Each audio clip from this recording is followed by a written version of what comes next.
said, this is the most exciting session for the day, and we hope you all enjoy it. More than that, now we hope we actually live up to your expectations since we've been building it up since yesterday. Septic Shark Tank is a gamified mock investment and/or grant pitching session, drawing inspiration from the popular game show format, Shark Tank.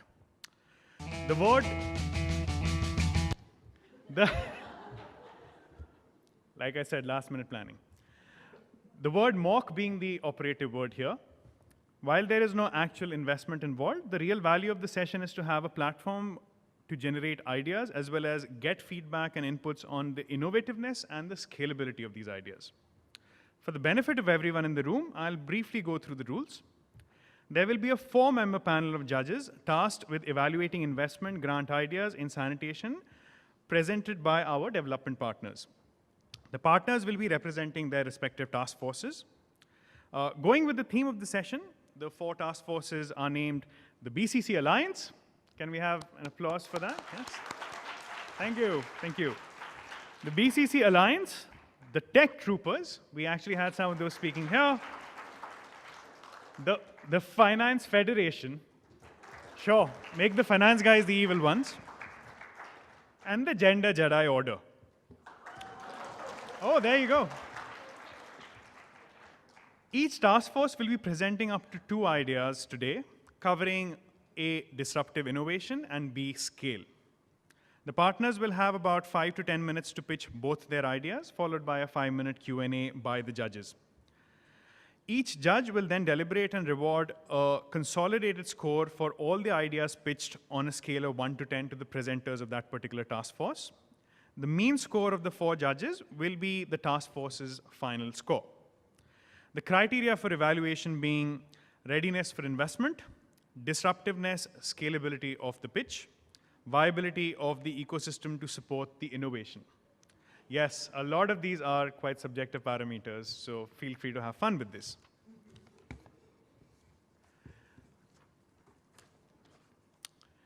If there are no other questions, let's meet our judges, or our sharks. We have Alkesh amongst us, AKA the Bursar. You may think he's a financial guru just because he sits on the board of BSc and NSC, but in reality, it's the wife that rolls the dice on impactful investment decisions.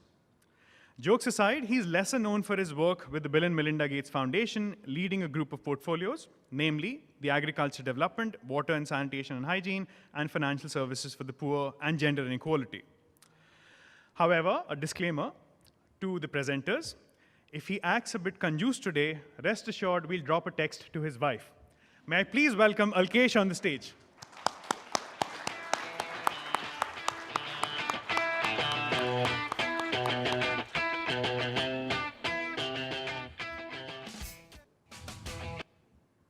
Yeah, I think we need to do a better job at that.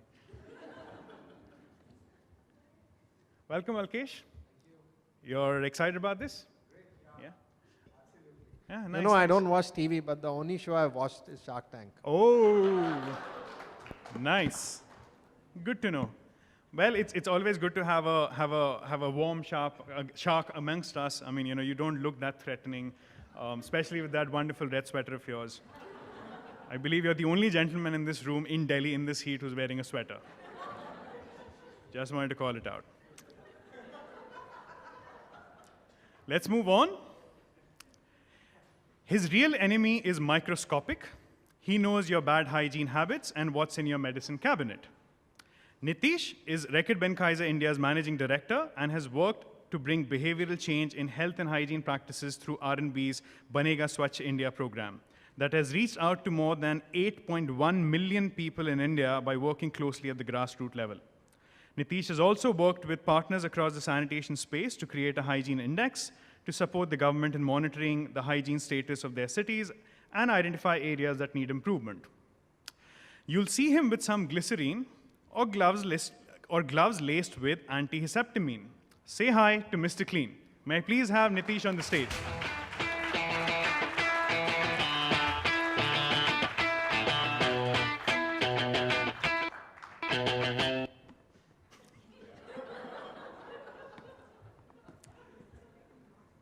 Welcome, Nitish. So glad to... Thank you. That was intimidating. You made one of our sharks go away. Just to set it up. Okay, fair enough. We'll move on. Taking a learning from the Dangal session in this morning, I mean, I must say it was power-packed, it was inspiring, it was aggressive, and it was testosterone-loaded. So to bring about gender parity, we have amongst us Archana as our third shark who will be joining us. Let's get to know her a bit better. When she's not besting her culinary skills in the kitchen, she's most probably cooking up stories on Twitterverse and trending development hashtags. By day, Archana works with corporate honchos, government heads, and various partners, strategizing communications with the Bill and Melinda Gates Foundation and programming advocacy for social and behavior change. At night, she plays host to a dinner party of two, twin daughters, key ingredients, love. May I please welcome Archana to join us.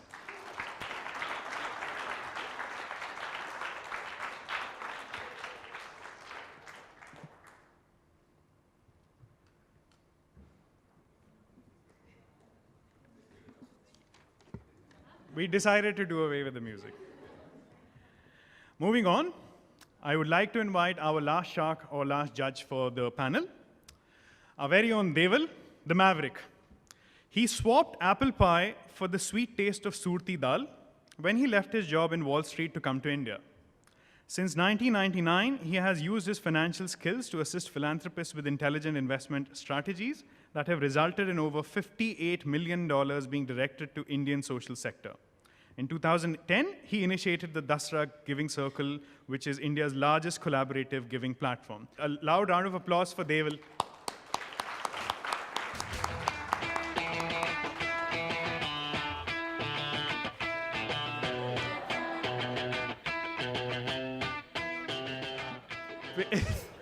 I mean, I don't know if you mean that by the shark, by the size of the shark, or by the... I'm not going to comment on that. But...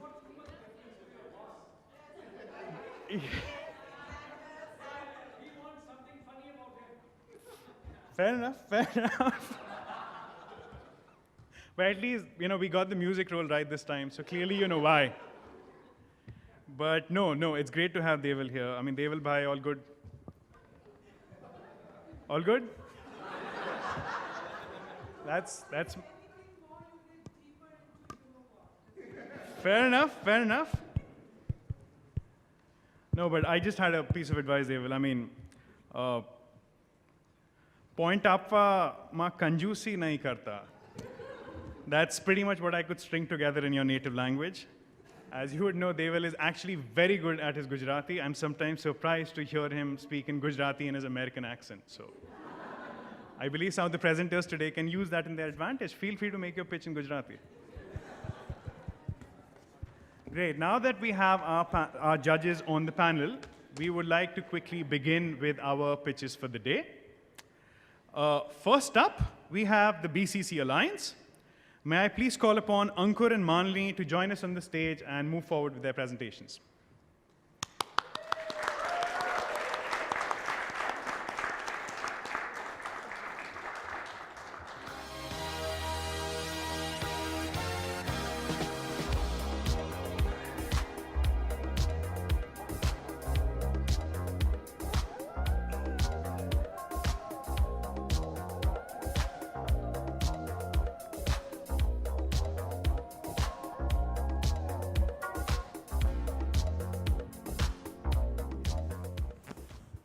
Hi, Sharks. My name is Ankur, and I'm here on behalf of the Behavior Change Communication Task Force. Today, I want to talk to you about the power of people, the power of their stories, and the power of the collective. As human beings, society and community dynamic is at the core of our existence. And that concept has been well recognized by marketeers, by innovators, certainly by the development professionals. We've seen that in the last few sessions, how much time we've discussed community and what can be done with community for the last mile. Today, we want to ask you for $3 million of seed capital to showcase a solution framework, one that combines disruption and then scale up of outcomes to transform the way communities take charge of achieving and sustaining development outcomes. At the heart of our concept is a gamification intervention, which leads to collectivization through promoting healthy competition and through promoting cross-learning. So for disruption part of our intervention, we propose to set up an innovation pool fund to nudge community groups into finding innovative solutions to involve people better in their work. Not necessarily only sanitation work, any work they do as community groups. So this is larger than sanitation. In the first phase, as you are septic shark tanks and septic sharks within the tank, we would like to work on, through this community network, to generate ownership and promote usage of public toilets. As you know, sharks, and as we know in this room, public toilets are the weakest link in the sanitation chain, and particularly they're weak for women and children. Around 1,150 crore rupees have been spent on public toilets within the Swachh Bharat mission period. If we include the land cost of public toilets and include the capital expenditure that has been made before the mission, we are talking about billions of dollars of investment that has been made. But these toilets suffer from the tragedy of commons. They're no one's baby. Nobody cares about them. Nobody owns them, and therefore everyone is apathetic towards keeping them clean.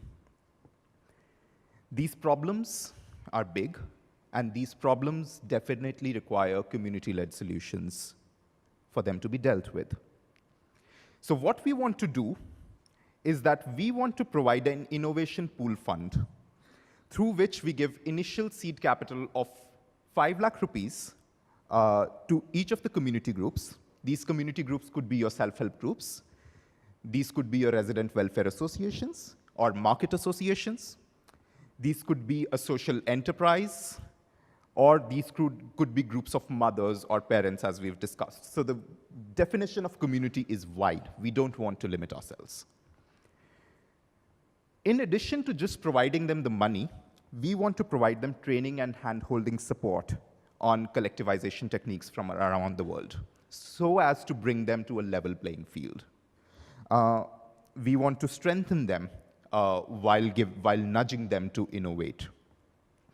But after we provide them this seed capital, what we want to do is let them innovate to solve the challenge, which in this case is the challenge of usage and ownership on public toilets over a 13-week period, where we will monitor and support these groups in achieving the outcomes and largely if they need guidance around spending the funds.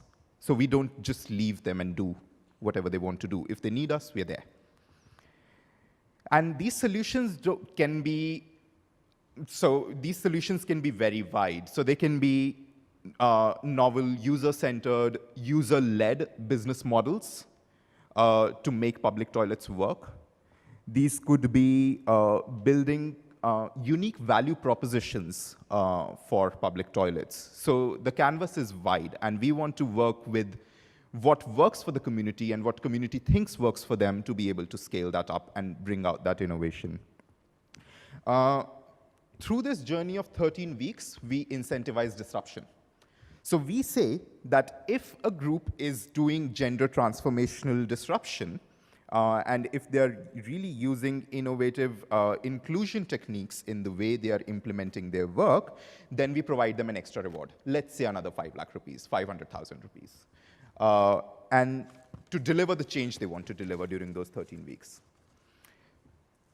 Once these groups are working by themselves, what we want to do is scale this up. We don't want to be limited to 13 communities that we are working in.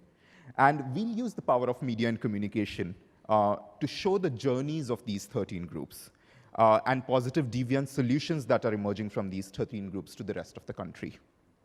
At the kernel, we are talking about a weekly celebrity-led game show, 1 hour in duration, with a season term of 13 weeks. And that show showcases voyeuristic journeys of our groups. So people don't watch it because they love sanitation. People don't watch it because they love health. People watch it because they love voyeurism. So this is your big boss audience. We are talking about capturing the masses. We are talking about capturing the public imagination. The show will have emotions of passion, empathy, empowerment, and the fire to win. So we are talking about everything about the journeys of these groups within the show from a voyeur lens. We will also develop community viewing modules for people who don't watch television, because we want to use this format through self-help groups, through existing community mobilization mechanisms which exist on the ground in urban areas and rural areas.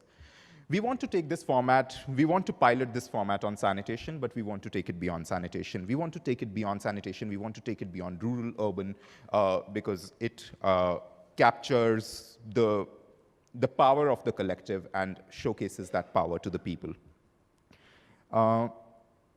Sharks, we think this is a big idea, which can work beyond boundaries.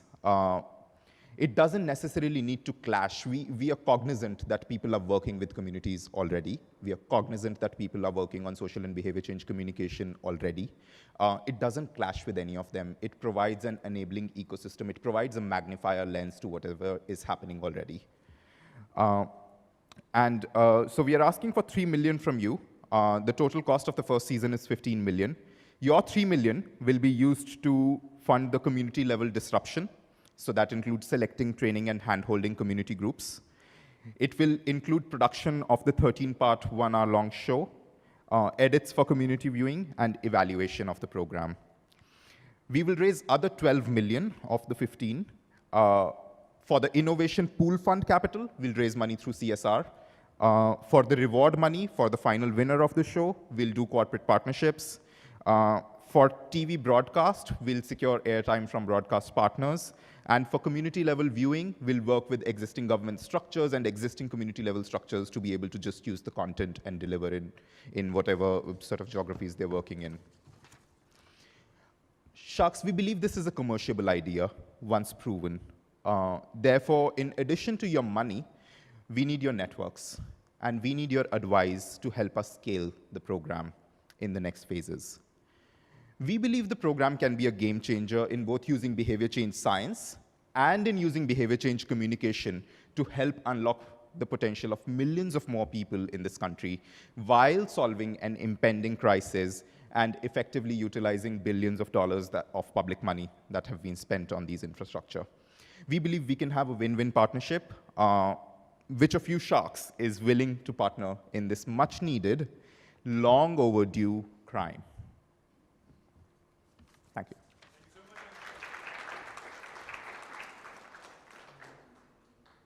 Should we take the questions together for both the pitches, or would you like to go with Ankur first and then Malini? Because with each of the task forces, we'll have 2 ideas.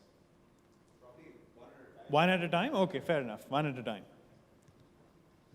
So I don't know if you can hear me, but I'm going to be as septic as we've been asked to be. Go for it. Yeah. So frankly, I'm not at all clear about where the behavior changes. I can see great entertainment value.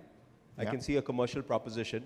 Yeah. But how is it any different from regular advertising that has so far failed to instill any behavior change? Okay. So this is different because while a lot of people talk about the power of the collective, while people talk about the power of community, and everybody wants to handhold the community, there are not enough innovative solutions that the community sees value in and are shown to them as proven successes on the ground. What this show does is, A, it reaches to communities who are ultimate targets for delivering the scale-up within their own confines, but also it reaches out to people like you and me, people who are sitting in this room and outside of this room, for them to believe in the power of the community and for them to be charged up about it. Because right now, we are all individuals working in our silos towards achieving a goal, and we believe that if we multiply that number, then we have synergies we can build into. I have a question for you. Thank you so much. And the idea is innovative, but how does it solve for normative behaviors? how do you think that giving 5 lakh rupees is going to solve that problem? And how are you going to monitor usage of this 5 lakh rupees? It can go anywhere. Sure, sure. Yeah. So monitoring usage, so I'll respond to your second question first. Monitoring usage of 5 lakhs is critical because it can go anywhere, as you said. It can just be a pool of 5 lakh, which can only deliver so much, or it can grow into a pool of 15 lakhs, which can deliver X times more. So therefore, we don't just leave community groups with 5 lakh rupees. We support them through this process. We help monitor the utilization of this 5 lakh and work with them to find out ways in which they can use this 5 lakhs as the lever fund. So therefore, they say that we've got this money. They go to, for example, either households or CSR wings or other places within their geographies and say that we've got this money. We want to deliver this with X with this money. Now, that X could be either leading to normative change or that X could be a new financial model. So we are not limiting ourselves to change norms. We are talking as wide as you go try a new technology if you have the bandwidth and put that technology into a public toilet or put something, feedback mechanism for a public toilet that just helps people get more view of what's working well. Or you go and find out a new financing model to be able to try out in a public. It could be a pay-per-use model, it could be any model, and therefore we don't want to force solutions on the community. We want the community to come up with those solutions, and we magnify those. That's our job. So just so I get the math correct, 13 groups, 5 lakhs each. Yep. Is that correct? So 65 lakhs? Which is not coming from you. Yes, but you were asking for $3 million. Yes. Okay, so you're asking for $15 million, and the community is only going to get 65 lakhs Yes. to actually try and test behavioral change techniques, which are going to influence 1 billion people in our country. Yeah. Okay. So Just want to make sure 15 that that's the math. Yeah, so 13 Well, into that's 5 enough. is That's one enough. part. Thank you. Yeah, but That's good. yeah. Okay, thank you. So I just want to first just understand and get something clarified, which is the goal is to see that these toilets don't break down, they're maintained well, Yes. etc., by communities directly. Yes. And currently these toilets are owned by government, Currently, these toilets are owned by theoretically by government. Yeah, but maintained by market associations or individual. But I mean, the problem is that when we are dealing with our own toilets, Yeah. we keep them clean because Yeah, they yeah, are own. the They're our problem own. of the commons you spoke Yeah. about, So I think I mean, there are some really good things that can come out of this. One is that I think if you have a good show, if it's entertaining and it's about sanitation, the government has got a good chance that the government will spend to air it, which is typically a high cost. And that could get it a lot of viewership and interest and spread the messages about how these toilets could be kept maintained. I also think that maybe the communities will come up with good ideas about how to maintain the toilet.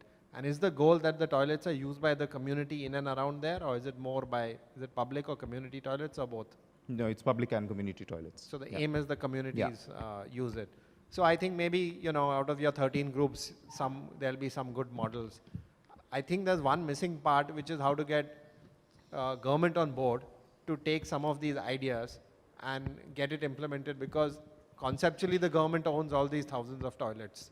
So maybe there's some part about getting government on board, because you need two parts. You need communities to take some of these ideas, but I don't think they'll take it themselves unless there's a government who's pushing it, because they actually own these toilets and saying, let's identify if there's interest in all Sure, this. that's a even fair if point. So that's my only input. Yeah. Yeah, thanks.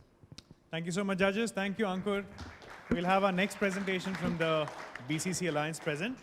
Just one small request to the presenters. If you could just keep your pitches limited to under 5 minutes. My lovely colleague Lavanya will actually show the time card to you. So if we can adhere to time, we can all get done in a disciplined fashion. Sure. However, I would like to encourage more Q&A, and I would like to have more questions coming from the sharks. So we'll be flexible with that.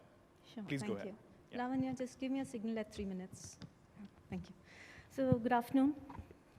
Good afternoon.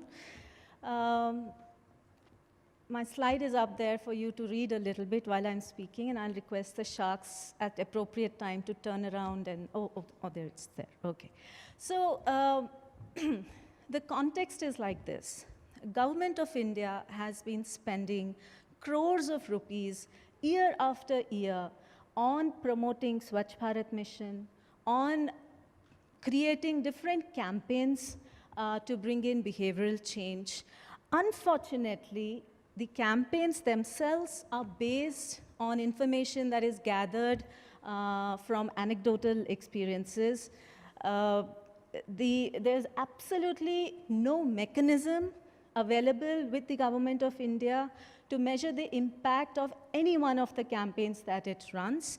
Therefore, there is no information available on whether the messaging was correct, whether the target market that it was supposed to reach to has been reached, whether the channel that they have used was effective, whether it had the impact that it was supposed to have.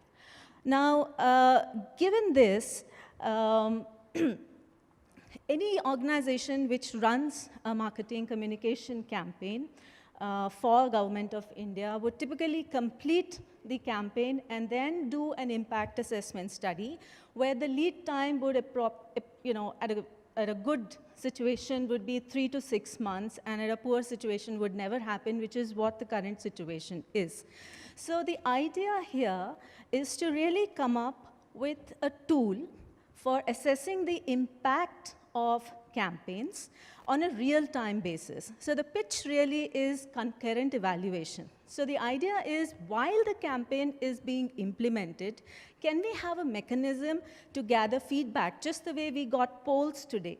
So can we have a mechanism to understand whether the campaign is working or not, and then make changes as the campaign is being rolled out? That's the whole idea, that's the entire pitch.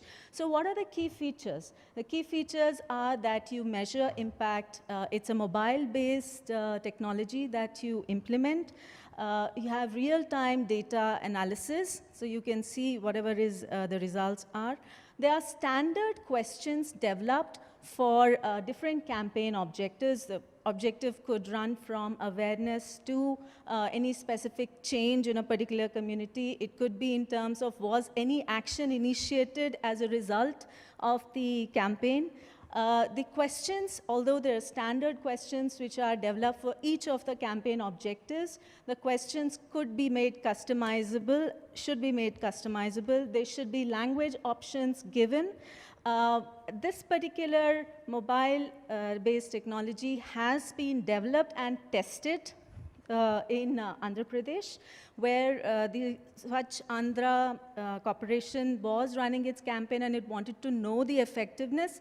So this was, the sample size for this pilot was about 17,400, which was collected in a week's time, and it covered all the 13 districts and 80 cities out of the 110 cities which are there, and 1,200 people who were all MEPMA.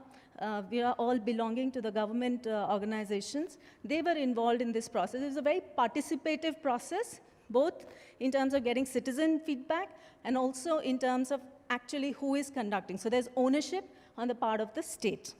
Now, the funding that we are requesting for is 1.5 million. And the breakup of this funding is like this. The first component of the funding is to help state governments develop structures for rollout. Because AP had an organization called MEPMA, through whom we could roll this out, but not all states would have. So help the states first develop a standard mechanism for rolling this out. So there's a certain amount of funding required for that. Then capacity building of state-level functionaries, research organizations who could actually run this and also promote this. So there's a funding requirement for that.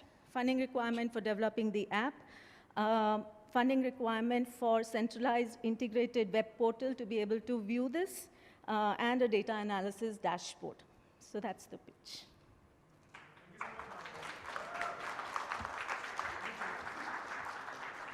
Questions?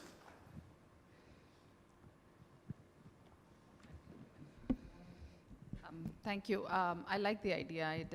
It is definitely disruptive. This is, concurrent evaluation is something that's really required when it comes to research methodology, because it gives you quick feedback loop. So to that extent, it's interesting. Two things.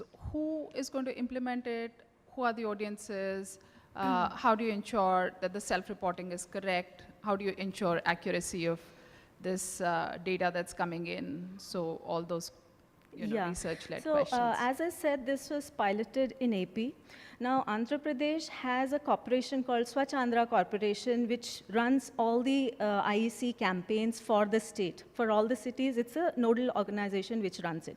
It also has another organization called MEPMA, which is Mission for Elimination of Poverty in Municipal Areas, which is a group of women, it's a federation of self-help groups. And it is present in all the cities. So this campaign, this testing and collection of data was run through MEPMA. So we had video conferences, et cetera, to train them. So therefore, some bit of data, when you're collecting data, as in any other research, we can't assure 100% accuracy, but because it is run by the state government, and there was very interesting insights which came out. For example, they've been spending a lot of money on placing hoardings every 500 meters in each of the towns. They spent humongous amount of money. And one of the questions, it was only 8 questions, very simple 8 questions. And one of the questions which asked the respondent was that, which medium do you remember seeing these advertisements on? 90% of the population remembers the advertisement placed on top of buses. And they do not recollect these hoardings which are there every 500 meters. So that was huge learning for the state, and they could correct on what kind of channel they should be spending money on. And any insights on behavior change? Because So this particular campaign objective was recall. So therefore, they had 5 advertisements. They wanted to know, first question was on, do you recall seeing this? Second was, which of these do you like? Third, where do you remember seeing it? So there were just 8 questions on that. So at a national level, as I said, the first component is to create that structure, identifying each of the 39, that is states plus UTs. Identify a structure, help it develop. That's where the, that institutional development needs to be taken up. So I'm assuming there's a fixed cost of creating this app, and then there's a recurring cost, for example, every campaign. Can you just give us a breakup of the two? So the fixed cost is what I have, we are asking for. The recurring cost should come from the state. Do you have a sense of what that would be? It's not much, sir. If it is the structure that we have in AP, where it is their own employees, it's 0 cost to them, barring the cost of maintaining the cloud-based system of the web portal, which is hardly anything, because it is expected that we will integrate the data of all the 39 states and UTs put together, 36, so that we can see a single dashboard which can tell you how the entire country is responding to a particular campaign which is running. But there would be a recurring cost, because your objectives of communications might change. At this point in time, you're just assessing recall. But if you are implementing a program that is towards behavior change, Ma'am, states get funding for IEC from the national government, so they have money for recurring costs. So the state has to own it up. The idea is to implement it and show that this is useful, and they can use that IEC funding which they're getting from the national level more meaningful. Yeah, so I think the last question now, Alkesh. Yeah, I mean, please go ahead. No, I'm just commenting that I think M&E in many government programs is pretty, like you said, perhaps even non-existent, or if it's there, it's more perfunctory. So I think doing something on M&E monitoring and evaluation is very useful, especially given the large amounts of money that is spent by governments on sanitation IEC. So I think it's a great idea. Thank you. Thank you so much. Thank you, Malini.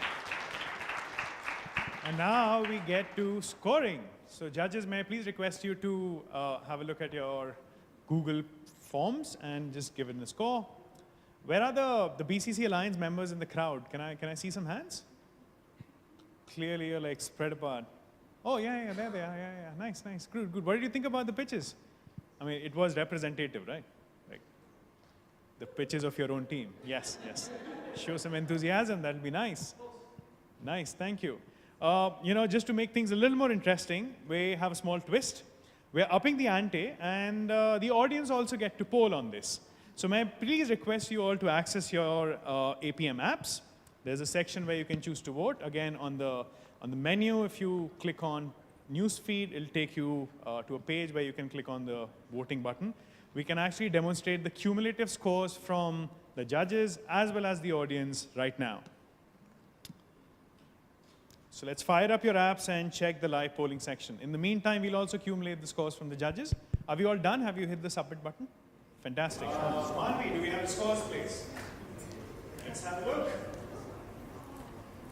Not bad. It's with Julie 6, the consolidated score for both the pitches, and from the audience we have a score of 5. So clearly we see you should take on Dinesh's advice, turn off your phones, turn them back on, maybe anyways, moving on. The next up we have, because the judges have been so kind to the presenters and they have been asking a few questions, it's a challenge that the tech troopers have taken, and they have opted to go next. So may I please call upon Professor Chari and Sasanka to join us for their pitches. Round of applause. Thank you very much. Can we have a slide? Yes. There you go. So good afternoon. My name is Srinivas Chari. My colleague Seshanka and the tech group came up with 2 ideas. Very simple, but socially relevant, high impact, but having a very strong business sense. We have a company called Supersonic Services, and we want to address the most challenging but also very disgusting act that happens in India is a manual scavenging, particularly the hazardous cleaning operation of septic tanks, pits, manholes that ensure compliance with Municipal Manual Scavenging Act of 2013. All of us know that 12 people died very recently in Delhi, in the heart of Delhi, because people entered manholes without having right kind of gadgets, right kind of equipment, right kind of system. So our idea is very simple. Turn around this whole activity into a professionalized service, either in the form of a service model or a franchisee model, using customized mini jetting machines. Right now, a standard 10 kiloliter trucks are used, and they can't navigate the roads, can't navigate low-income communities, and thereby the customer end up paying huge amount of money, government end up paying huge amount of money. So we are offering customized mini jetting, desludging machines which has recycling ability, robotic devices to measure the toxicity in the manholes before getting in, customized personal protective gear which is often missing in India, throughout India. And this whole thing is about service, providing this service to governments, to bulk operators like hotels, restaurants, institutions, and also citizens at large. It will be backed up with a very strong ICT backbone to optimize the cost, like 108 service, healthcare service. So this will operate on a GPS-enabled backbone service. It's called 77 service. We will have well-trained professional manpower using standard operating practices. And these manpower would be primarily from those who are involved. It's a part of the rehabilitation process that we want to engage.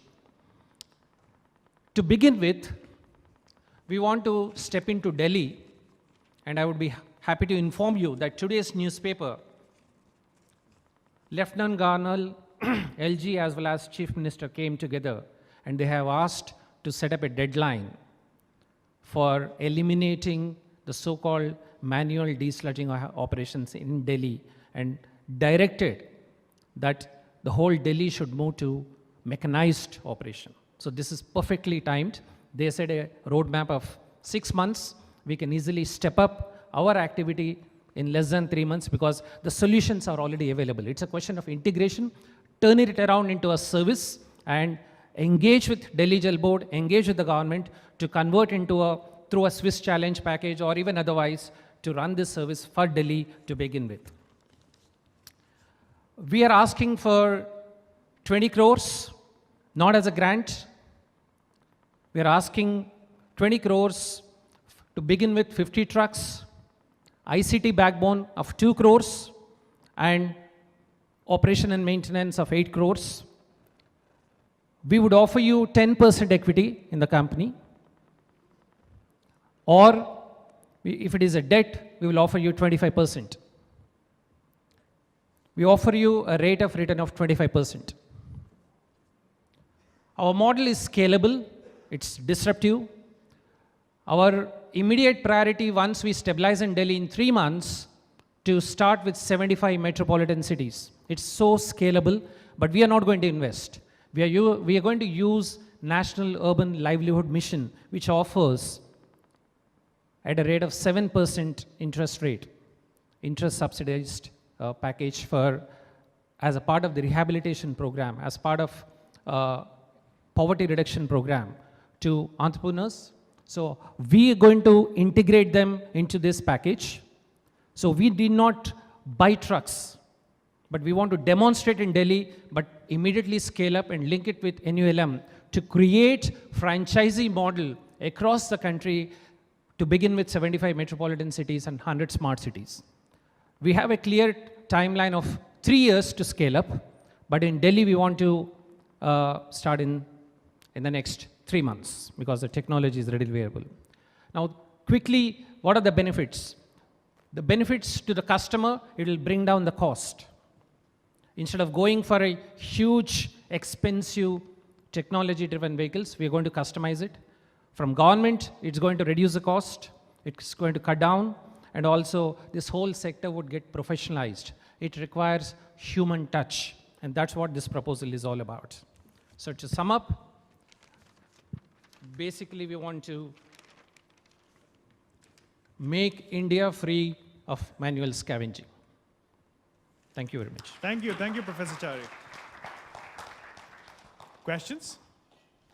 Yeah. Yes. So I agree this is something that is badly needed. And I think there's a lot of appetite to have this.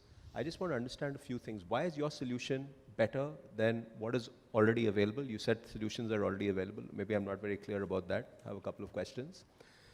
Second is, did I hear correct that you're going to give a 25% return? So I'd be interested to understand the math of that without you going bankrupt in the first 3 months. Yeah, those two questions. Yeah. Thanks. The market is quite disorganized. There's no scale factor.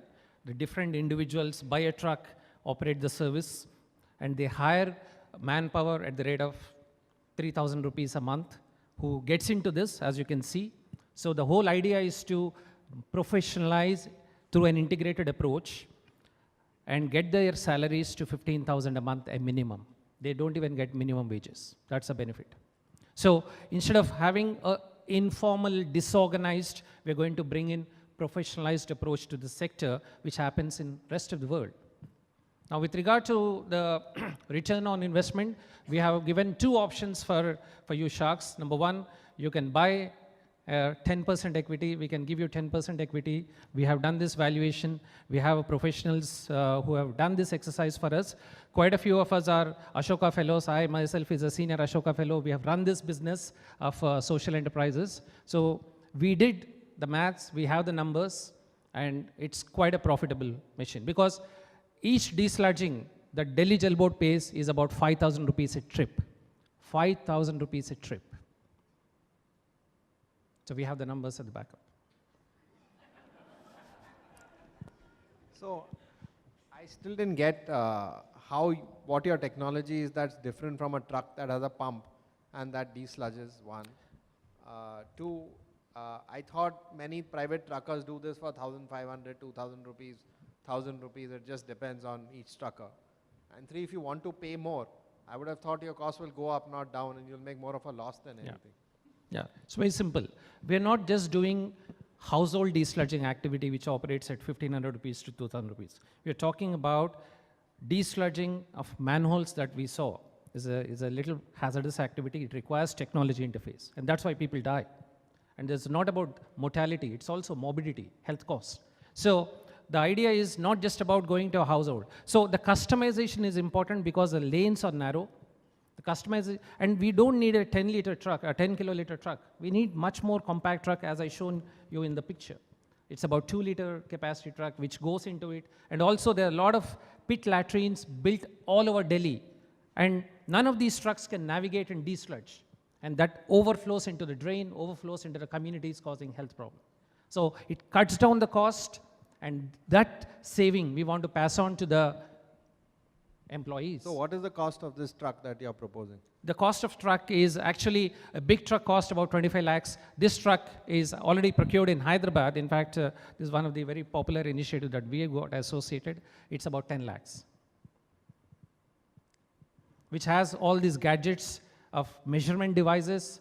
Before getting into the manhole, it can sense the gases, and then it will alert. It has sensors, like LPG sensors. So why don't you just sell the truck instead of building the whole business?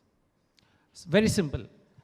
They're not organized. They don't have negotiation power with the Delhi Jal boards or Hyderabad water boards or Bangalore. So we are basically aggregating them, retaining their employment, current employment, not dislodging them, but we are bringing them into a more organized way of working. In the process, we create an impact. We also make profitable to achieve scale. Thank you, Professor Chari. Should we move on to the next pitch? The stage is all yours, Sasanka. Go for it. Thank you. Good afternoon. I thought this was supposed to be a little bit fun, getting very serious. So I'm going to introduce Professor Chari as the CEO of Dabak Corporation. Yeah, and the pitch is on behalf of Dabak Corporation. No connection with the very well-known and very well-respected Wabak Corporation. Right? I would like to take you all to Andhra Pradesh, the city of Vijayawada, population 12 lakhs, spent about $100 million, which is buried under the ground, yeah, in terms of the sewerage network that they have. So they have about pipelines worth about $100 million buried. And they have 100 MLD, million liters a day, worth of capacities of sewage treatment plants, which are already implemented or in process of implementation. However, the canals, the rivers, and all the water bodies in Vijayawada flow the wrong color. Yeah? And the outcomes for which these $100 million were spent are nowhere close to being achieved. 65% of India's sewage treatment plants are not working the way they're supposed to, according to the Central Pollution Control Board. Sewer networks are broken, they're choked. Last mile connectivity, which should be actually last centimeter connectivity, because we're talking about connection from the house to the sewer line, which is just like across your threshold, is an abysmal 30%. Best case scenario, 50%. You spend $100 million, for 5 years, you don't even start using them. Why is this so? How big is this problem, right? There are 800 STPs in India. 6 to 7 billion liters of water passes through these STPs every day, and the operative word is passes through, yeah? Conservative numbers say that about 480 of these STPs need some intervention. My pitch to you is we convert this non-performing assets into something more usable, which will give you the environmental outcomes that, in the first place, that you wanted to come out of these, right? Now, to do that, we obviously need money. We obviously need a lot of support, technology, all of that. But the first thing we need to do is to change mindsets from thinking about this sewage treatment plant and the infrastructure as a cost center to a revenue center. Mind you, I'm not saying cost center to profit center. All I'm saying is from a cost center to a revenue center, yeah? And that's the biggest change that we're trying to bring through this intervention that we're doing at the Dabak Corporation, yeah? The opportunity also is, and this we have discussed for the past 3 days, it's called all of these sewage treatment plants have excess land.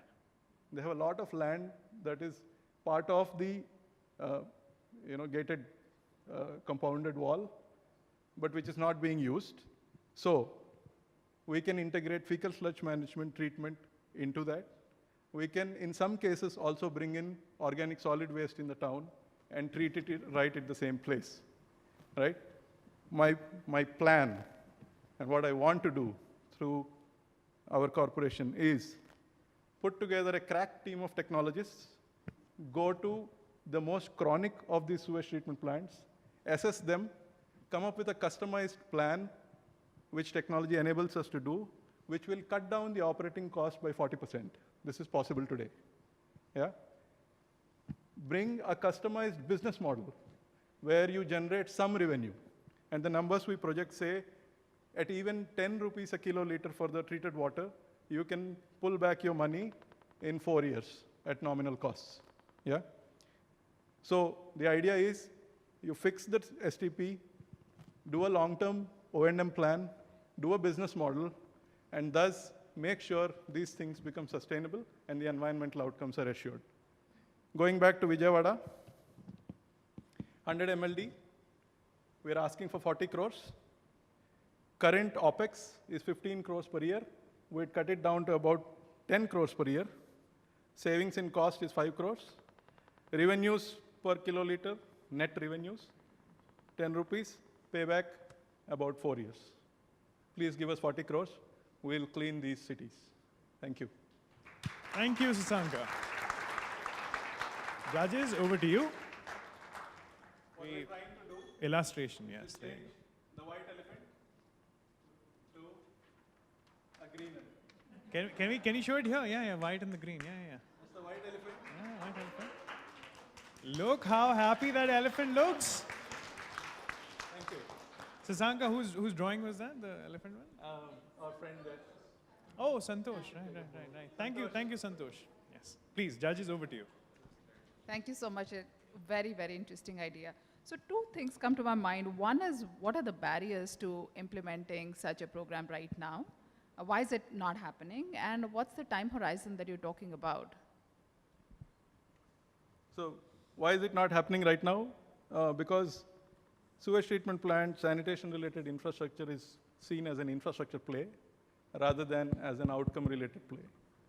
It's not seen, like I said, it's seen as a cost center where you build something and you think, oh my God, now I have to take care of this for the rest of, or for eternity, let's put it that way. It's just a mindset change. And the third thing is, some of these plants were built about 10, 15 years ago. Once you build them, you look at them as static technologies, rather than looking at them as flexible things which can be changed and tweaked to keep up with the improvement in knowledge, right? So these are all mindset barriers. And obviously 40 crores, you need deep pockets, so that could be a barrier. And the time horizon? I would say for Vijayawada city, about 8 months to start making the changes that we propose to change. So it's a customized technology plan and a customized business model that has to be come up with. So it will take about 8 months, is what I would think. And post that, what is the impact that you're going to see in the waters of Vijayawada? So we'd expect the business model to be performance driven. So unless the water is clean, we don't expect to be paid. So there'd be a built-in quality control. The waters of Vijayawada will get fixed. They will flow clean, given they also fix the conveyance issues, the last mile connectivity issues. So out of the 40 crore, 2 crore will go gratis to the population of Vijayawada to make their last mile connections. And if you ask why the government doesn't spend on last mile connections, it's because of this much abused word called skin in the game, right? They want the public to have skin in the game, and so they don't spend on the last mile connectivity. I'd say, forget it, it's 2 crores, let's just go do it, right? We have time for one more question, observation, comment, anything at all. So So sorry, how would you would spend the balance 38 crores to actually change the plant, is it? Yes, sir. Okay. Go for it. And why would the people who currently run the plant, which is, I assume in most cases, I don't know, municipal corporations or governments or whatever, why would they let you do this? So for them, there is no change in the O&M cost. We are asking, you give us whatever you are giving. And that's how we generate the 5 crore surplus. So today, if it's costing them 15 crore per year OPEX, we're saying you stay at 15 crores. My cost is 10 because I have put in technology and cut down the OPEX. And hence, I am making a little surplus. And also, there's a revenue model for the water, which is augmenting my, my revenues. And hence, the cost of capital gets taken care of. So they are willing to give it to me because I am assuring them that at the same per year output or outflow, I am giving you better environmental outcomes. All right. Thank you so much, Thank you. Sasanka. A round of applause for the tech troopers. Let's get the scores in. Judges, may I please request you to punch in your scores. Likewise, audience, the live polling buttons on your cell phone, on your the APM apps. We'll quickly accumulate the scores and we can actually have the results in front of us. Oh, there you go. There you go. The jury's voted 7 points. The audience is higher. Good show, good show. Now we move on. Next up, we have the Gender Jedi Order. Can I please call upon Miles, Shamanna, and Mamta to join us on the stage and go ahead with their respective pitches. Afternoon. I'm Miles with RTI. I know the audience may be a little tired of sitting, and I'm going to start with a little audience participation. I've got 3 questions I want to ask you. I'm going to ask you to stand in response in a positive answer. So do you believe women can be leaders and change agents? Please stand.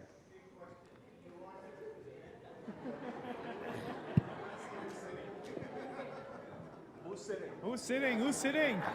Thank you. Please Christian. sit down. Christian, are you sitting?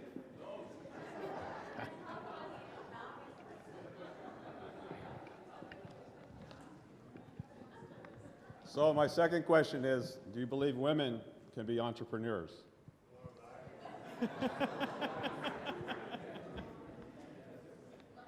Thank you. You can sit down. Last question. Do you believe women can be entrepreneurs in the sanitation sector? Fantastic. Give her a hand. Round of applause. Well, as I make this pitch, I want to thank you all for standing with me to help make this pitch. What I'd like to propose is a platform for women's sanitation entrepreneurship development. As you know, around the world, 2.5 billion people lack access to safe sanitation. India is the #1 country market for safe sanitation services. Women are disproportionately impacted by poor sanitation, lost dignity, poor health, lost economic opportunities. Sanitation innovation is happening. It's a dynamic sector. It's all around us. We need new business models. We need new entrepreneurs to step in and run with those business models. And we also know that many investments in the sector have failed or fall short of their goals because women have not been sufficiently engaged in the design or the solution or as service providers. And by investing in women, we bring empowerment. We also provide support for women to overcome barriers to being business entrepreneurs. We also want to focus on this platform on manual scavenging. A majority of manual scavengers are women. So we want to think of ways to retrain and retool women that are engaged in manual scavenging to be successful entrepreneurs in the sanitation sector. So our idea is to turn the sanitation pitfalls into a value chain of economic opportunities. So create a platform of incubators where we are creating women entrepreneurs in 5 key states. States of Gujarat, Maharashtra, MP, UP, and Rajasthan. Big states, important states, but also ones that have the largest manual scavenging numbers. And we want to dedicate a certain percentage, at least 50% of the cadre of people that come through the incubator to be from the manual scavenging core. So our solution is to create an enabling environment for entrepreneurs to foster their business success, to launch enterprises that deliver solutions into the sanitation sector, and commit to addressing the political and social challenges of retraining and retooling manual scavengers to be effective entrepreneurs within the sector. So there are a number of benefits to this approach. One, we create a cadre of new entrepreneurs in the sector. We are empowering women, giving them new business opportunities, and helping them get over some of the obstacles of being entrepreneurs in this space. We're creating a bigger and a better supply chain of solutions and services. We're generating things that the market needs, and we're bringing women in as service providers to help fill that gap where we've often fallen short. We're addressing the challenge with manual scavenging, creating new opportunities for productive and safer employment for them. And lastly, we're targeting big and important states where manual scavenging is the biggest problem. Our ask is for 10 crore over 3 years. We want to leverage existing incubator startup infrastructure in each of the 5 states, having 1 incubator in each state, and ask for their support to dedicate entrepreneurial activity that's focused on sanitation. We will tap existing government funds, DST, HRD, urban development, into the startup space. And we'll also pull in private sector partners to help in terms of co-financing, but also in terms of support and mentorship.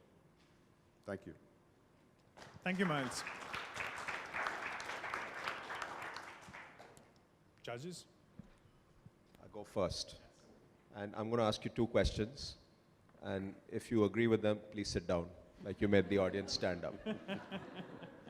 Right, so do you believe that just setting up incubator cells is going to genuinely drive scale for these ideas, or they're just going to be ideas that are going to, look good at the end of a presentation and die over there? So I don't know what your answer is.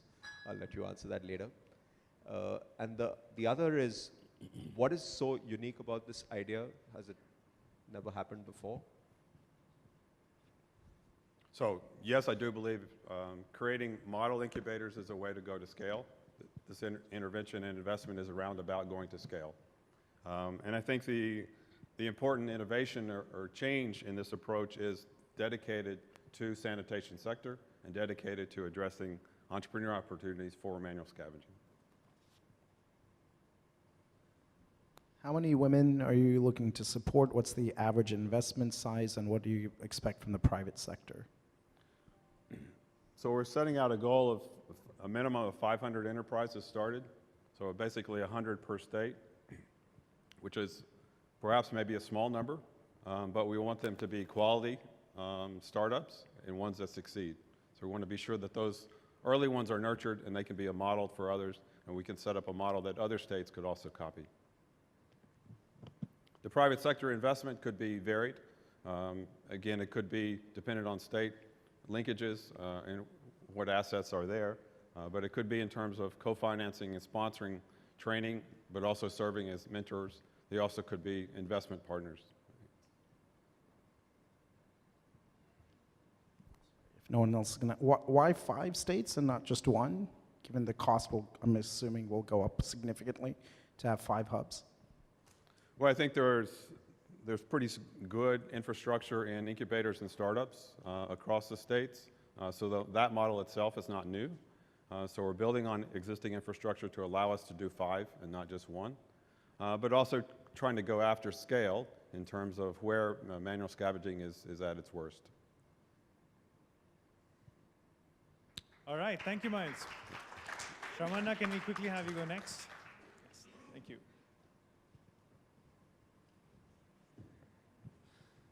All right, I hope everyone's ready to stand up for some more polls again. No, just kidding. Not going to make everyone stand up. Please be seated. And please agree with me because I'm here to represent the Gender Task Force. Now, going forward, the first thing I want to say is that when we were talking and discussing ideas, we thought we should talk about scale for one idea, and for the other one, we want to talk about something disruptive. And it really saddens me that what I'm going to propose here is what technically is disruptive. And the reason why I'm saying this is because some of us have been here for 3 days, some for 2, some are joining us today. And on many instances, every single day, we have brought up the concept of gender. If you remember this afternoon when we had not very representative panel for the debate, we all pointed it out. And we did it rightly. And even before we've talked about every time someone said it's about women, they said, no, it's about women and men. And when we said that it's about women and men, a lot of people chimed in by saying, no, it's about women and men and the transgender community. Now, I ask you a simple question. Is it fair to add the transgender community as an addendum to a narrative which never catered to them in the first place? We have data, we have evidence to see the impact of lack of access to sanitation on women, but do we have an equal amount of information or data on the transgender community? Do we have anything beyond anecdotal information? If there have been consultative workshops, and there have been, how many of them have happened? What was the size of the sample? What are the variations in the community out there? Truth of the matter is, we don't know the answers to these questions because nothing on a large scale has been done. We talk about gender-based violence. The transgender community also faces this. We talk about some lack of safety, we talk about lack of infrastructure. The transgender community is facing that just as badly as women, and in some cases worse.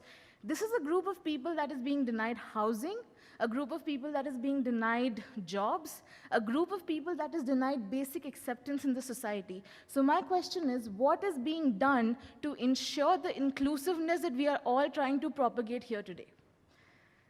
And very honestly, not much. So going forward, I think what I really want to talk about is our project, to say. And in comparison to the previous investments, this would seem really small. We're asking for 5 crores over 3 years in Indian rupees. So I think that's about $800,000 over 3 years. And what we want to focus on is to do a large-scale vulnerability assessment of the transgender community in 2 cities in India. We would preferably like to choose one smart city and one Amrit city for this. Now, what makes this vulnerability assessment important? Please think back to your conception of what is honestly called very condescendingly the third gender, as if there's a first and second gender as well. What are the groups incorporated in that? Do we talk about trans men as much as we talk about trans women? Don't we all just assume that all trans women out there are members of the Hijra community when we know this is not true? There are so many preconceptions out there, and we do not have the data to refute this. We do not have the data to find out how these factors are affected by things like socioeconomic class, things like their origins. We don't have the data. So our first step in this project would be to carry out an extensive survey to capture both qualitative and quantitative data on the transgender communities in 2 cities. And on the basis of this, what we would really like to roll out is an extensive BCC campaign. And this campaign would try to take this idea that these people have a right to toilets just as much as the rest of us. If we talk about the Swachh Bharat guidelines, we have been told that the trans community or the third gender is allowed to use whichever toilet for their choosing.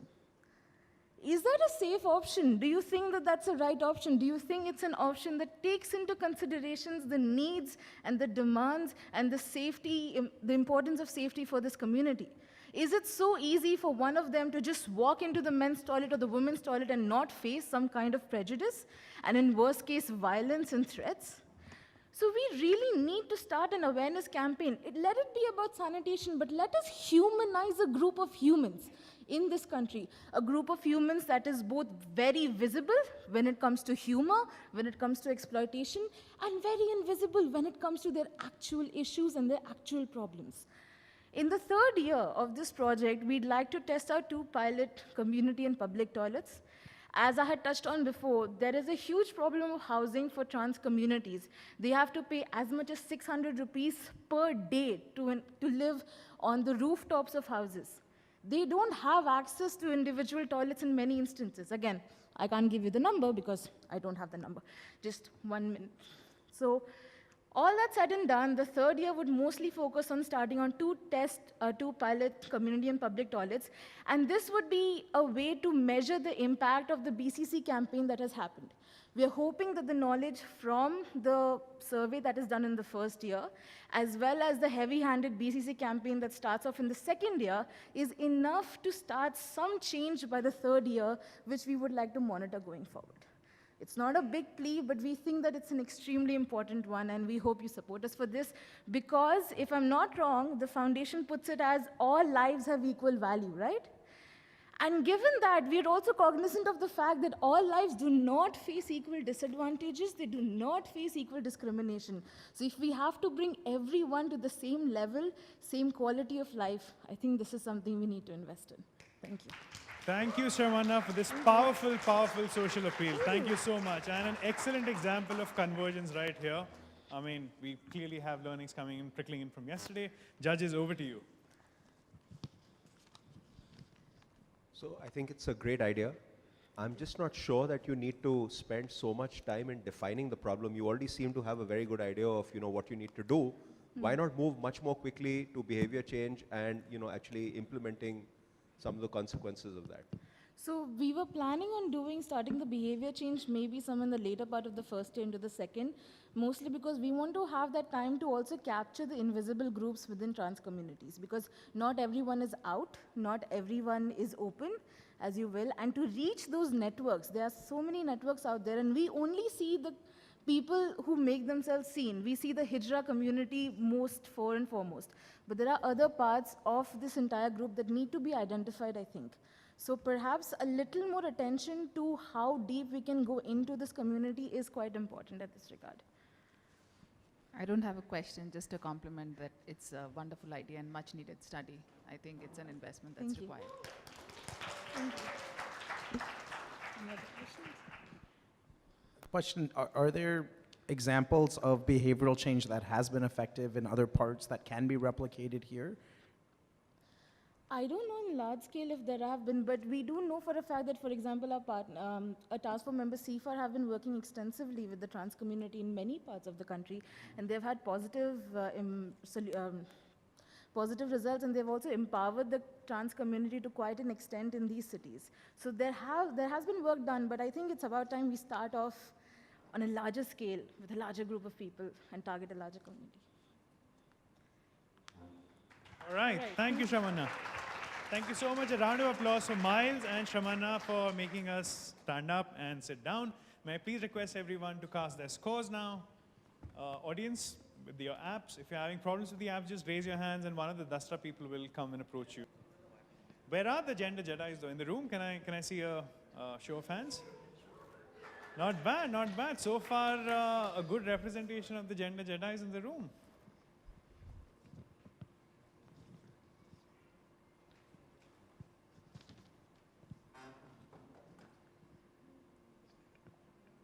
Just give us a few moments. We're just computing the scores. I mean, it was a powerful pitch, so, we have a lot of subjective comments also flowing in.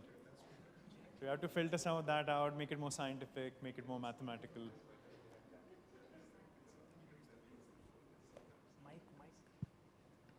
Oh, there you go. 7 and 7. That's a tie. Thank you. Thank you so much. Thank you, the judges and the audience. We'll quickly move on to the last presentation for the day. I'm actually part of the task force, so I'll take great pride in introducing my team. We have a group, finance as it goes by the reputation. We always like going the last because we always like putting up a good show. And we actually have a battalion from the Finance Federation that will be representing the task force. May I please call upon Bhavna, Meeraji, Sarit, Asim, and Dineshji. It's a power-packed pitch.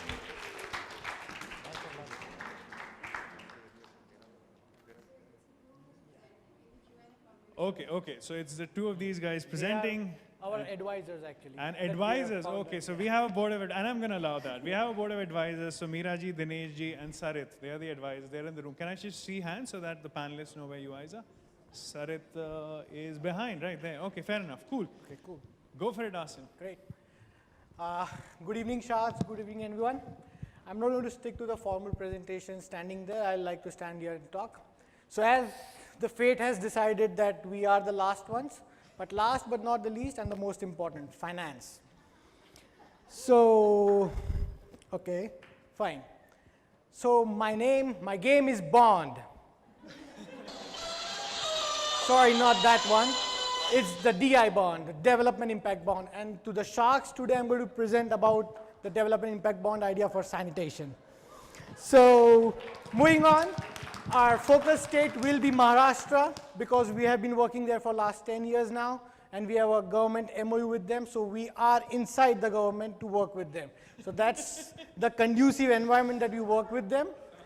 As you can see from the presentation here, you can see that Maharashtra is one of the third urbanized state, most urbanized state in the country, and it's moving towards ODF. It's already 300 cities have been declared ODF and another 80 cities are left. So the aim is that by October 2017, all 384 will be ODF. So the next focus of this state is on ODF sustainability. How do you sustain ODF? So within the next 3 years that we envisage, the state has a charter essentially focusing on these aspects of sustainability like the universal coverage of toilets, adequacy of CTPTs, O&M, beautification of OD spots, very important to sustain ODF, the good morning event, the good morning squad that they call, septage management. So it's part of their charter now of the state government that they'll be focusing on FSSM in this next 2 years of SBM and validation for this sustainability. So we'll be focusing on Maharashtra on all these aspects under our pitch that we are talking today. And sorry to interrupt you. Sorry. Can you please elaborate on all of those abbreviations? Can you start Sure. again with CT, PT, ABCD? Sure, I can. Okay, then I request that for a little more time for my presentation then. CT is community toilets and PT is public toilets. Sorry for using that abbreviations. We are used to using this and I ended up using that. Sorry.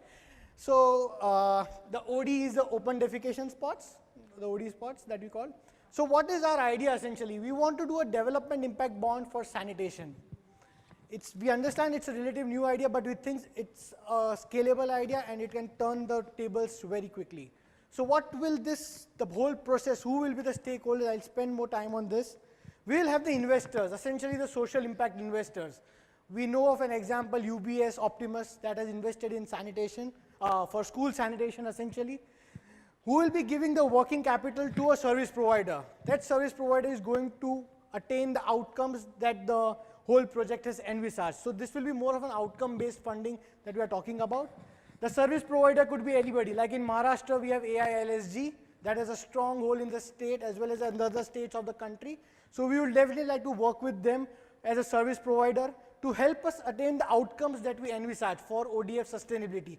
We'll set out a metrics, a performance metrics that we need to monitor.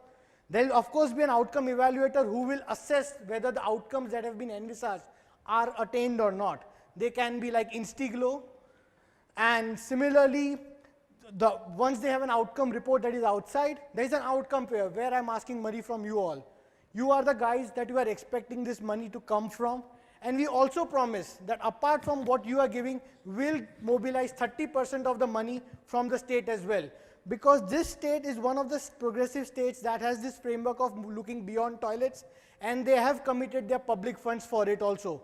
And as their overall outcome is for ODF sustainability, they would also invest in with you for paying to the investor. And this investor will getting some more returns. But the idea that we have in here is right now that we'll try to mobilize such investors at lower interest rates. So they won't look for so higher incentives, but we'll try to scale this model by working with these investors. And we'll showcase this in 100 cities of Maharashtra. That's an important point. We are not talking of a neighborhood, a pilot, one city. We are talking at scale of 100 cities. We'll do it in a timeline of 3 years. We think that much time is required. And we require investment of $5 million USD. Just to tell, I think you must be thinking 100 towns, 3 years, it's too less for an investment. But, this money that we are asking is for improving the quality of investment. Let me remind you again that the state has already committed its funds for doing this. But there are some limitations that they cannot invest beyond some, like we know that the tender, the lowest is always given. So for an FSTP, we cannot do a beautiful CD Devanalli type of treatment because the cost will go high. But your money will be used so that it can be created as a model case. Similarly, for the emptying services, creating a MIS system, monitoring it through GPS would be an outcome that we would like to attain through the investment that you make. And as we'll have a process evaluator in all this, like a Dalberg Institute, Dalberg advisors, who will be documenting the whole process. And then we say that this can be scaled up to the 5,000 towns in the country. So by testing this idea in these 100 towns, we are definitely sure that we'll scale this up to 5,000 towns in the country. And hopefully, we want your investment for sustainability. Thank you.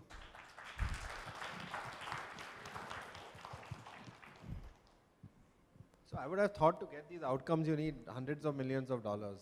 How will with $5 million spending you get exactly? these outcomes? I think what I said that the state has already committed its fund for they have a framework called ODF, ODF plus and plus plus. So once a city becomes ODF, they are given around 1 to 2 crore rupees to invest in ODF sustainability and ODF plus and beyond. So they have that corpus of money that they can invest. The state also has committed 50% of its 14th Finance Commission. That's a huge amount that we are talking about for utilizing for these activities. And they have a state level GR for that. So we are not too much worried about that part, that the funding will come. But our limitation that we understand with them is that they cannot provide quality investments. They can create a treatment plan that would be looking like a treatment plant, but not like Devanalli, right? They will be having an emptying, schedule emptying idea, but it won't be truly monitored through a GPS truck, a monitoring system, a call center idea like Dakar. So we will try to create that kind of quality investments essentially by the money that you will be giving us. We'll improve the quality of the investment that the government has made through the funds that you will give us.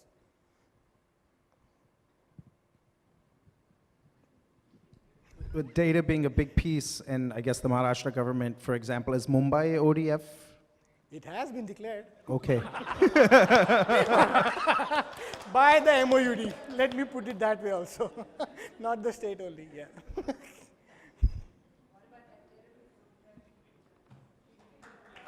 All right, thank you. Thank you, Asim. Thank you.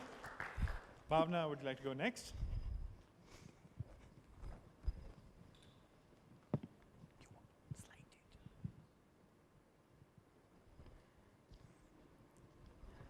Good afternoon, everyone. I know I am the last person to present the idea, but how much time would it take out of those 5 allocated minutes depends on your response to my next question.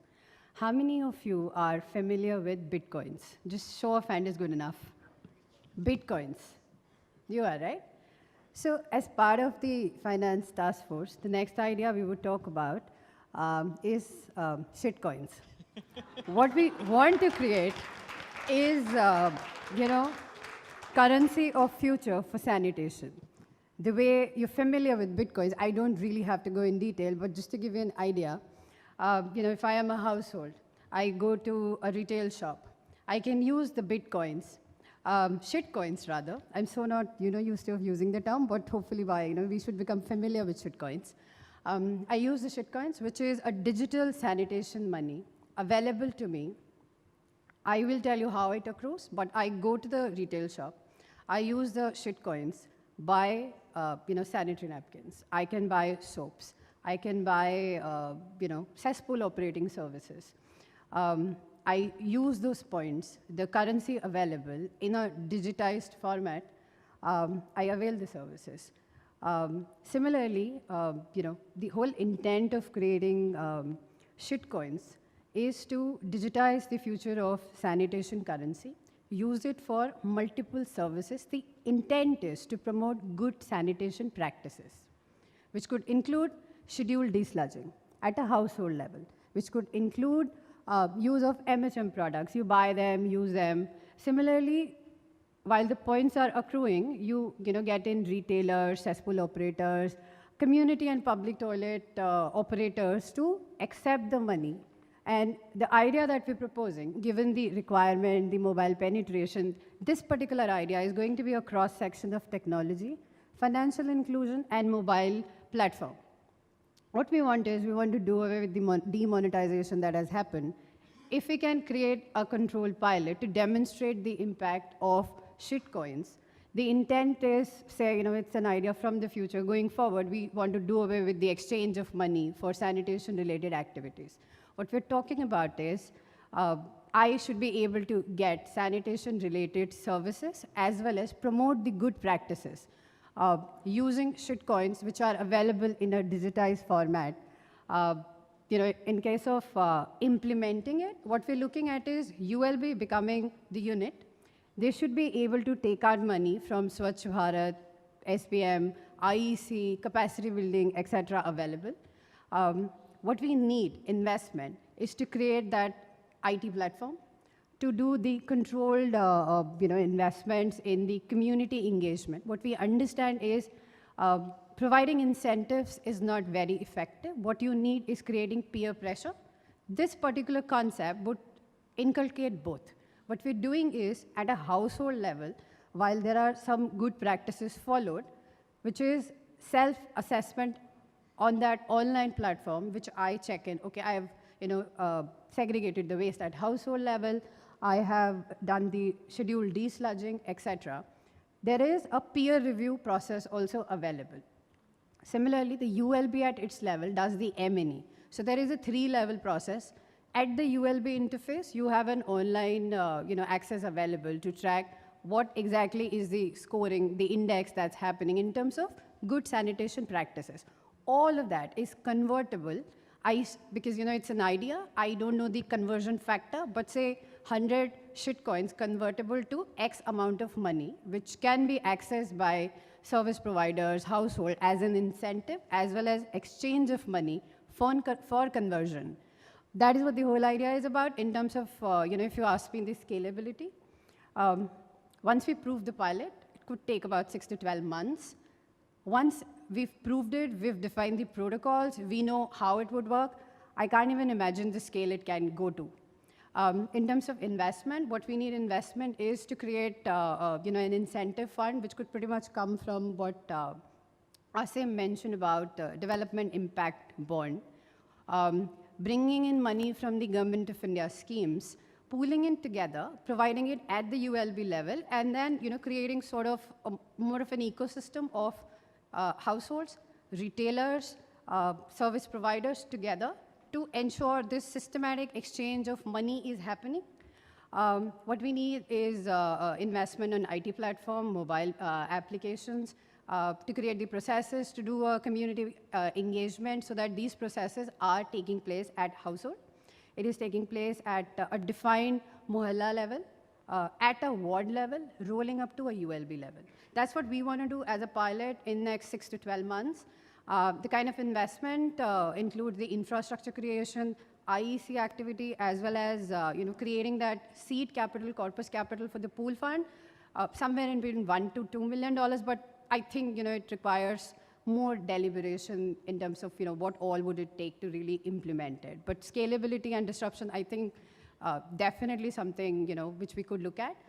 Just to conclude and summarize, I think I'm on timeout. Sorry about that. Just to put it together, my only last few points would be, I am borrowing from one of the earlier speakers, be brave, be bold, invest in shitcoins. Thank you. Thank you, Bhavna. I think the idea of creating shitcoin is interesting.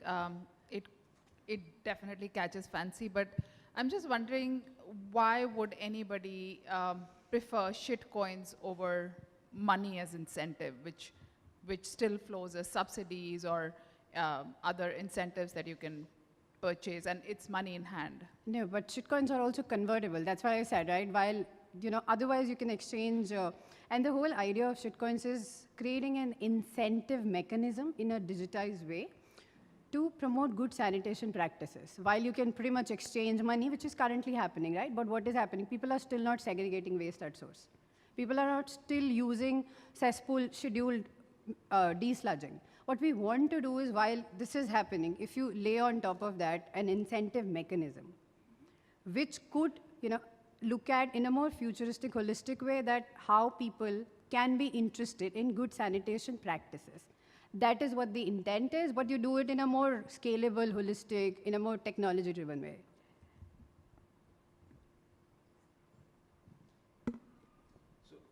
It's clear, right? So there is money that's available out there to put into sanitation practices, Swachh Bharat, maybe IDB or whatever the other thing was called.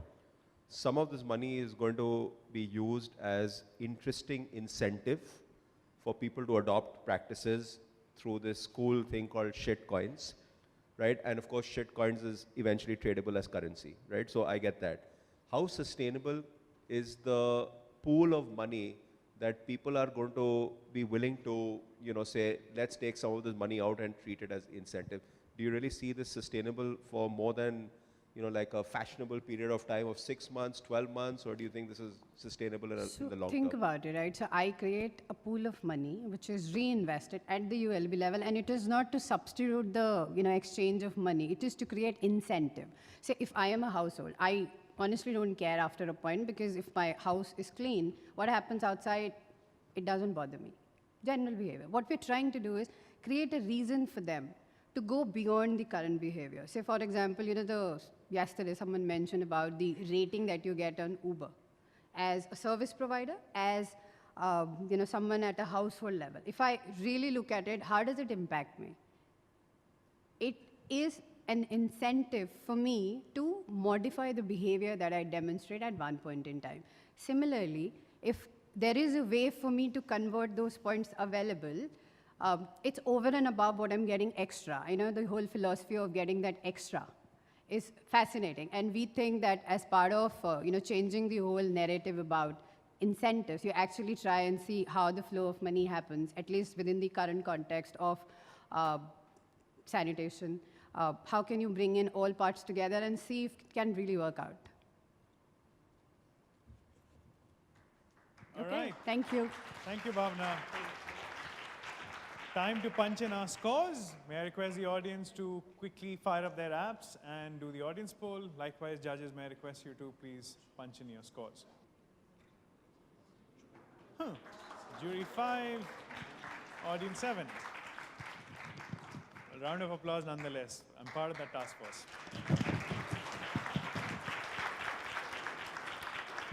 Anyways, thank you so much for being an engaged audience.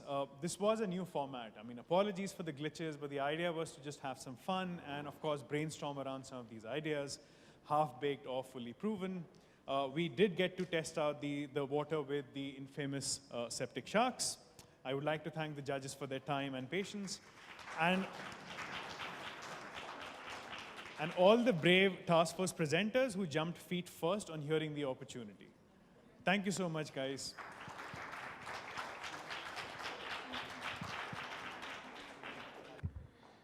We're nearly at the end of the day. I know it's been long, I know it's been taxing, but I'll beg you to get 5 more minutes of your time. We would like to conclude the day, but a quick observation and a small request.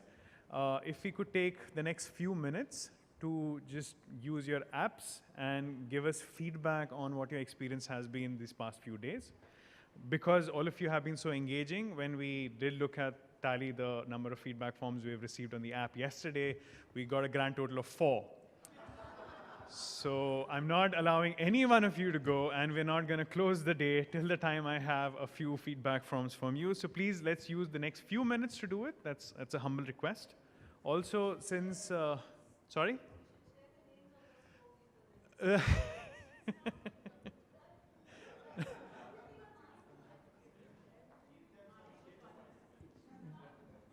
Give them some shame points or shit coins. Yes, that's a good idea. We could have them some shit coins. Just a few moments on the app, on the menu button. If you just scroll down a little bit towards the end, you'll find the feedback form. So I'd urge you guys to please give us feedback, good or bad. Also, in the news feed, we haven't received many names for the India Wash network that Priyanka had requested for earlier in the day. So if we could use some time right now to do that. Soon enough, we'll have the closing, and then we can all go home. All right. To close the day, may I please call upon Sakshi? We've very nicely named this piece Encore because we know that you guys want to keep coming for more each year and make this a successful collaboration and a community of practice. Sakshi, over to you.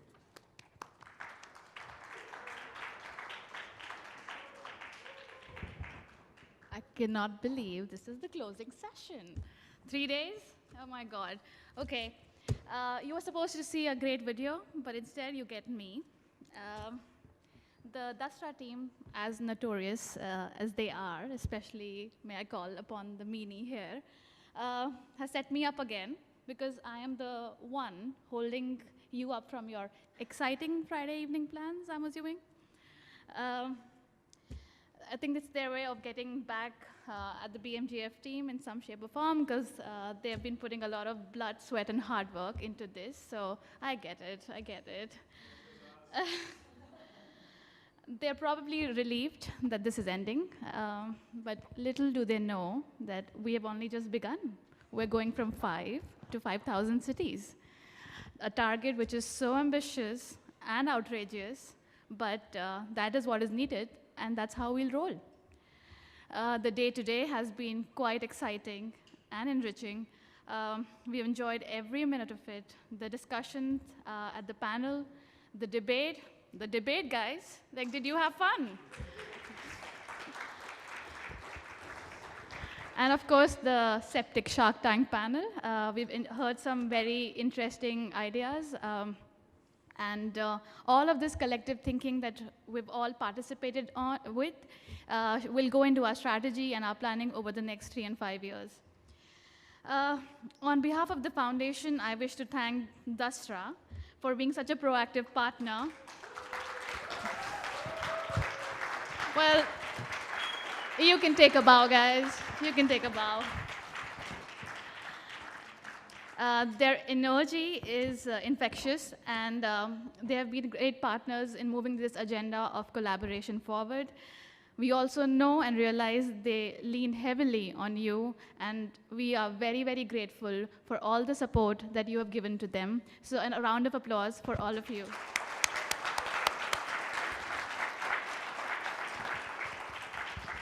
As I said, this has only just begun. So over the next year, we're looking forward to more newer partnerships and strengthening our existing partnerships so that we can achieve scale together, but with quality, as someone rightly said before.